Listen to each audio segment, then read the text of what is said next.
Hello. Your friend wants you to play a game. You thought the game was over, but it's only just begun. The rules are simple. See what I see.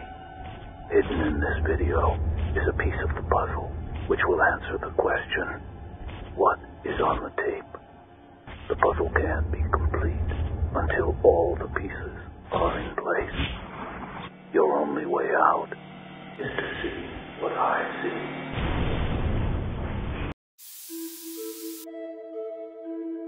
Bonjour Jeffrey, nous allons jouer à un jeu. Tu te demandes sûrement ce que tu fais ici, toi l'enfant génial et irréprochable, grand pourvoyeur de technologies qui ont changé la face du monde. Tu n'es pas vraiment bien parti dans la vie. Tu as été abandonné par ton père après ta naissance. Tu portes aujourd'hui le nom de l'étudiant immigré cubain qui t'a adopté et élevé comme son fils. Et pourtant, tu es parvenu à devenir la première fortune de la planète, grâce à ton idée géniale de magasin en ligne auquel tu as donné le nom du plus long fleuve du monde. Aujourd'hui, je vais simplement te poser 2 questions. Avais-tu informé tes parents de ce qu'allait devenir leur argent lorsque tu leur as emprunté 245 000 $ pour fonder ton empire et bouleverser toutes les règles du commerce mondial? Jeffrey Preston Jorgensen et Jeff Bezos sont-ils toujours la même personne 28 ans après l'ouverture de ce qui devait être au départ la plus grande librairie de l'histoire de l'humanité? Prends ton temps et ne réponds pas tout de suite. Je me charge de le faire à ta place. De cette façon, ceux qui verront cet enregistrement pourront en savoir un peu plus sur ce qui se cache derrière les sourires des colis expédiés par Amazon. Et si ce qu'ils voient leur plaît, ils n'hésiteront pas à cliquer sur j'aime et à s'abonner à notre chaîne. C'est ce qui permet de soutenir mon travail et ce sont eux qui au final décideront de ce qu'il convient de faire de toi. Bienvenue sur Money Radar et que la partie commence.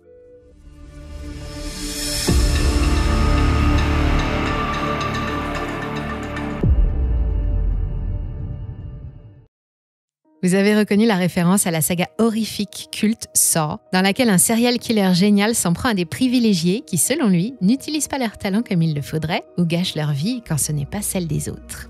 C'est une question qui revient fréquemment lorsque l'on aborde le cas de Jeff Bezos, sauf qu'à ma connaissance, il va bien et n'a pas encore été kidnappé par un seul serial killer. Au début, Amazon partait d'une grande idée. Créer la plus grande librairie au monde, une sorte de super bibliothèque physique et numérique qui rassemblerait des millions de titres. Un véritable flot de pages à dévorer disponible à toute heure et livré gratuitement à domicile, une chose impensable en 1994, sauf sur Internet. Jeff est un petit génie, diplômé de Princeton et de l'Académie américaine des arts et sciences, spécialisé en informatique, une discipline encore balbutiante. Il lance son premier site baptisé Amazon le 5 juillet 1994 depuis son garage à Seattle. Ce n'est pas son premier job. À l'époque, il est déjà âgé de 30 ans et jusqu'ici, il gagnait sa vie à Wall Street. C'est là qu'il a eu le déclic. Un bruit de couloir lui apprend que le web, c'est l'avenir et on s'attend à des plus 2000-2500% de croissance en 5 ans. Jeff emprunte un peu plus de 250 000 $ à sa famille et le succès est immédiat. 3 ans plus tard, Amazon fait son entrée au Nasdaq au prix $1,73, ce qui porte sa valorisation à 438 millions de dollars. En 1999, à 35 ans, le voilà propulsé homme de l'année par le magazine américain Times et Amazon compte déjà plus de 23 millions de clients. Le site propose de nombreuses options et son robot qui conseille de nouveaux ouvrages en fonction des achats précédents plaît beaucoup à une clientèle qui a tendance à se perdre tant le choix est grand et les prix défient toute concurrence.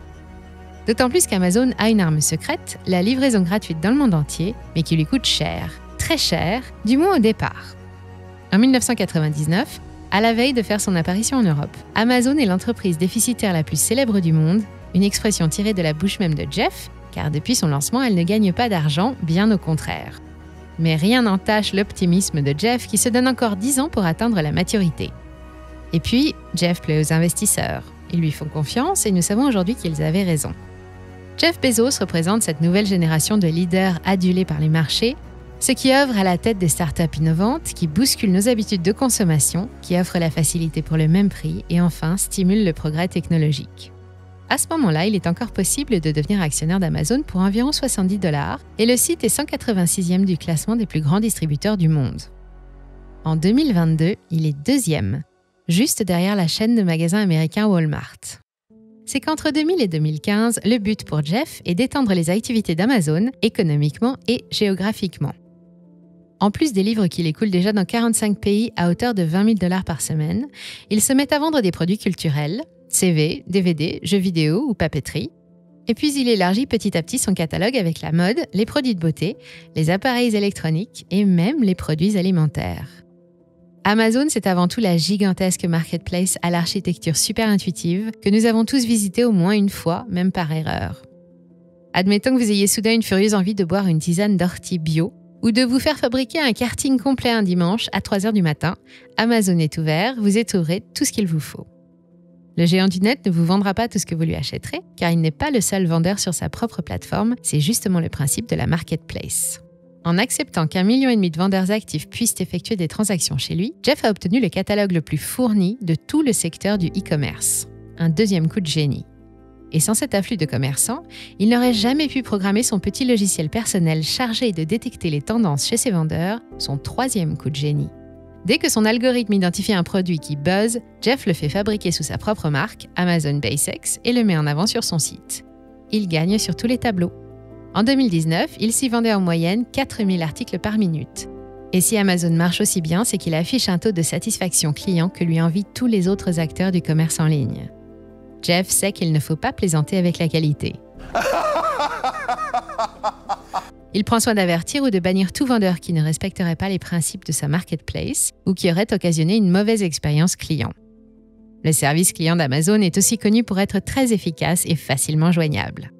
Enfin, tous les efforts que le groupe a déployés jusqu'en 2016 pour développer son réseau et améliorer les conditions de livraison en conservant ses tarifs imbattables ont fini par payer environ 10 ans plus tard, comme prévu. Amazon s'appuie sur une chaîne logistique exclusive, constituée d'entrepôts disséminés en périphérie des grandes villes du monde et de partenaires qui peuvent pallier les éventuelles ruptures de stock ou décisions de justice. Le groupe dispose aussi de sa propre flotte d'avions ou de cargos et déploie des trésors d'imagination pour inventer le service de livraison du futur, le plus rapide et efficace, neutre en carbone et bien sûr le moins cher possible. Parce que l'utilisation des smartphones pour le shopping en ligne explose, Jeff a aussi pris soin de mettre à la disposition de ses clients une application mobile parfaitement étudiée. L'expérience d'achat doit y être, là aussi, la meilleure du net, tout simplement pour inciter à revenir effectuer d'autres achats tout aussi facilement. C'est un véritable succès. Selon une étude réalisée pour le développement de ses propres algorithmes en 2019, 89% des Américains, qui rassemblent à eux seuls plus de 2,6 milliards de connexions cette année-là, déclaraient avoir plus confiance en Amazon qu'en tout autre site de vente en ligne. Jeff a conquis le cœur du monde en tirant sur toutes nos cordes sensibles et en offrant la facilité, la sécurité, le choix et les prix les plus bas. Mais il n'y a pas que le bazar en ligne. Derrière le nom du site vedette du groupe se cachent en réalité quelques dizaines de marques et de filiales. Amazon Music ou Twitch pour streamer, Amazon Prime pour divertir 200 millions d'abonnés avec des programmes produits par Amazon Studios.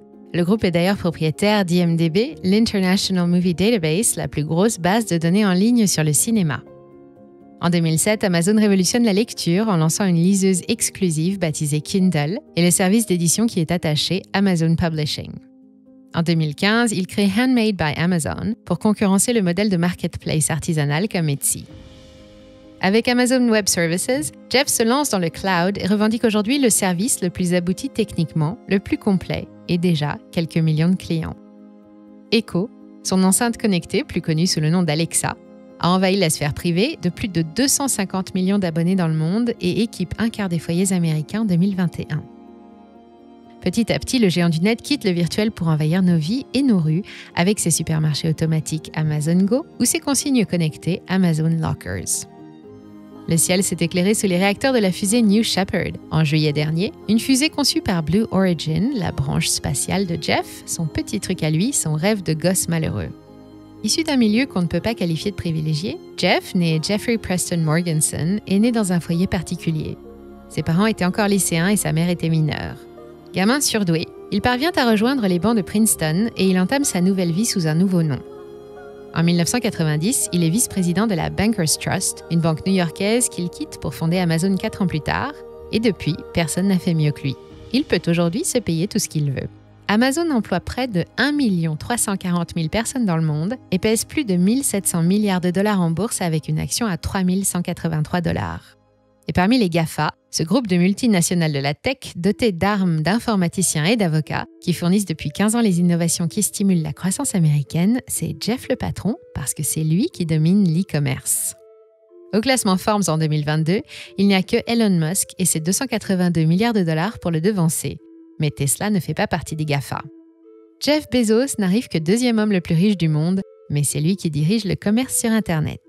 Amazon et les autres membres des GAFA sont chacun devenus si gigantesques sur leur secteur respectif qu'ils étouffent la concurrence et freinent l'innovation. Une partie de leur revenu est uniquement basée sur l'exploitation des données personnelles collectées pendant que vous surfez sur le net, qui sont réutilisées par le marketing numérique micro-ciblé pour vous pousser à consommer un peu plus. Car Amazon, c'est sympa, pratique et on se laisserait facilement tenter. Et puis on y trouve de tout, y compris l'introuvable, des objets de collection, des pierres fines, des grands vins, des alcools, des jeux pour adultes, des produits pour fumeurs, des produits psychoactifs, de la contrefaçon, des ouvrages interdits pour incitation au racisme ou à la haine, voire des poupées pédopornographiques. Pendant ce temps, tous les assistants vocaux du monde collectent des quantités phénoménales de données, les habitudes, les préférences, les horaires de tous les habitants du foyer. Plus question de sécher les cours pour rester jouer à la console si Alexa est présente dans la maison. À ces données s'ajoutent celles de la navigation sur PC, console, tablette ou smartphone. Le tout est ensuite confié aux divers algorithmes et intelligences artificielles développés par Amazon, comme Feedvisor, qui fournit à ses plus gros clients les meilleures statistiques de la plateforme en temps réel. Les clients en question, cette fois, c'est le 1,5 million de vendeurs sur la plateforme, les plus gros d'entre eux précisément ceux qui réalisent plus d'1 million d'euros de chiffre d'affaires annuel par l'intermédiaire du site. Ils peuvent alors adapter leur stratégie commerciale à chaque changement de tendance et mieux étouffer leurs concurrents, y compris ceux qui œuvrent dans le monde réel, moyennant facturation bien sûr. Vu d'ici, Amazon ressemble bien à la jungle qui entoure le fleuve dont il porte le nom. Alors qu'il se voulait un pourvoyeur de culture partout dans le monde, Jeff, qui se voyait en sauveur de la lecture, une activité hautement enrichissante mais de moins en moins pratiquée, voilà qu'il a créé une sorte de pieuvre qui entraîne chaque entité qui lui est liée, de près ou de loin, dans une course à la croissance et au prix bas, au risque d'y perdre son âme. Ce dont on accuse régulièrement les GAFA, et particulièrement Amazon, c'est de limiter la productivité. Pour comprendre ce que cela signifie, faisons un petit aparté économique. Quand on parle de productivité pour un pays, on parle de sa capacité à créer des richesses. On mesure cette capacité en rapportant le PIB au nombre d'heures travaillées. Ainsi, le pays le plus productif du monde n'est pas l'Amérique, ni même la Chine, pourtant respectivement deuxième et première puissance commerciale mondiale. C'est le Luxembourg, suivi d'Irlande, puis de la Suisse, qui fabrique le plus de biens et rend le plus de services, bref, qui crée le plus de richesses en 1 heure de travail seulement. Ces 3 pays à la fiscalité particulière sont aussi des modèles de productivité.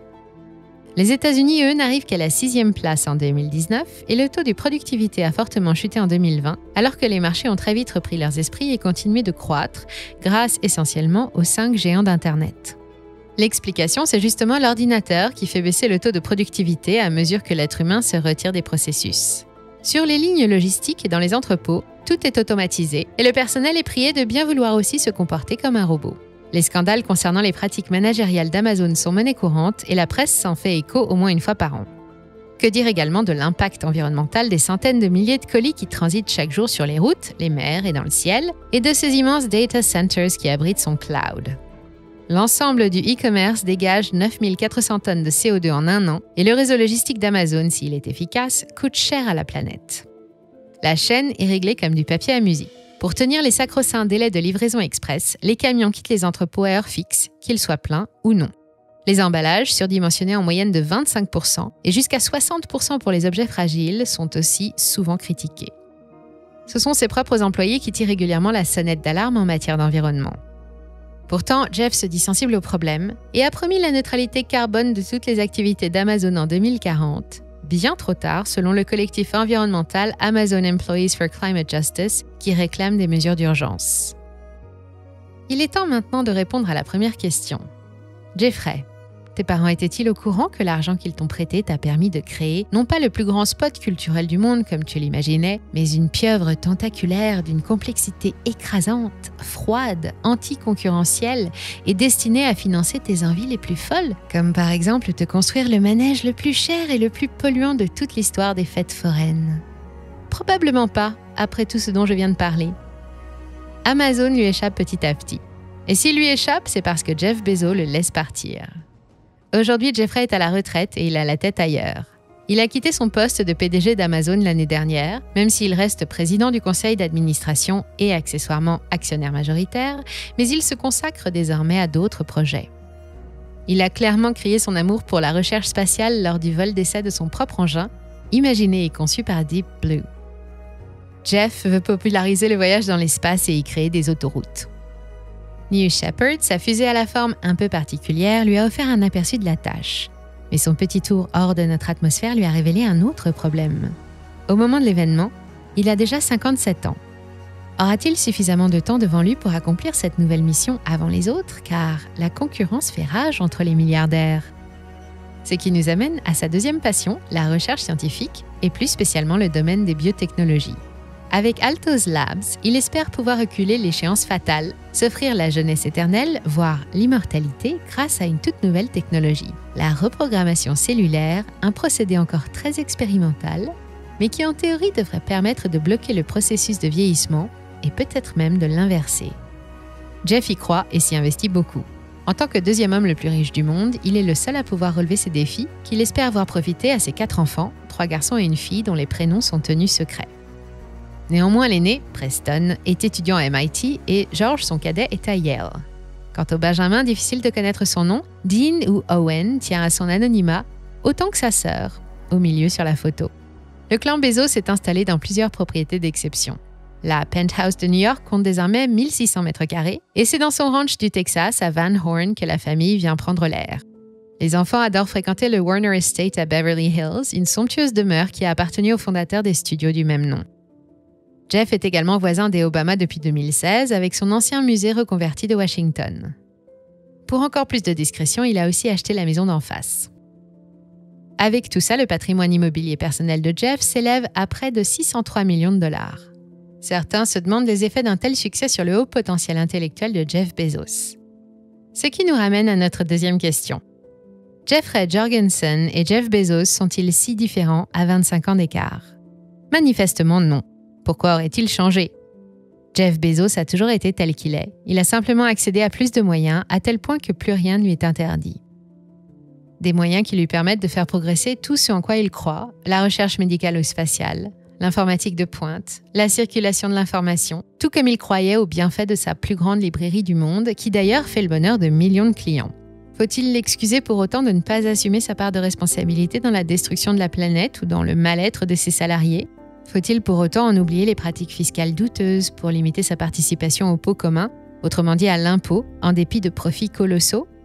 Faut-il faire comme si nous ne savions pas que chaque donnée recueillie permet d'enrichir gratuitement les algorithmes d'Amazon, algorithmes revendus à prix d'or ensuite aux clients les plus importants pour les aider à devenir encore plus importants? Faut-il aussi passer outre le fait qu'à de telles échelles de pouvoir, la moindre décision a des conséquences sur la vie de centaines, voire de milliers de gens? Laissez-moi conclure en vous parlant du yacht de la famille Bezos, car l'histoire est un très bon exemple de ce qui cloche chez lui. Ce petit bijou de 120 mètres de long, le plus luxueux du monde, aura coûté la bagatelle d'un demi-milliard de dollars. Il ne risque pas de passer inaperçu dans n'importe quel port de la planète. Il a été conçu et fabriqué par Ocean Co., un chantier naval néerlandais basé à Alblasserdam, auprès duquel, selon Forbes, Jeff aurait passé d'autres commandes identiques pour se constituer une flotte de super yachts personnels. Un très joli projet, d'autant plus que ces merveilles sont conçues pour n'émettre aucune pollution. Jeff est très fier et imagine déjà la masse de curieux regroupés le long des canaux pour voir l'engin aux lignes futuristes prendre majestueusement le chemin de la mer du Nord en juin prochain. Pourtant, tout le monde ne partage pas sa joie et il y en a qui grincent des dents, notamment à Rotterdam. C'est qu'à vouloir faire toujours plus gros, on finit par atteindre le déraisonnable. Les dimensions titanesques du yacht, par exemple ses 40 mètres de mât, l'empêchent de sortir du port. Pour le laisser accéder au large, pas question de démonter le bateau, on va plutôt démonter l'un des ponts historiques de Rotterdam, construit à la fin du 19e siècle. Et pour les habitants comme pour le reste du monde, la pilule est difficile à avaler. Un appel est donc lancé sur les réseaux sociaux pour aller couvrir d'œufs pourris et de légumes avariés le yacht de Jeff lorsqu'il se présentera à l'ancien emplacement du pont.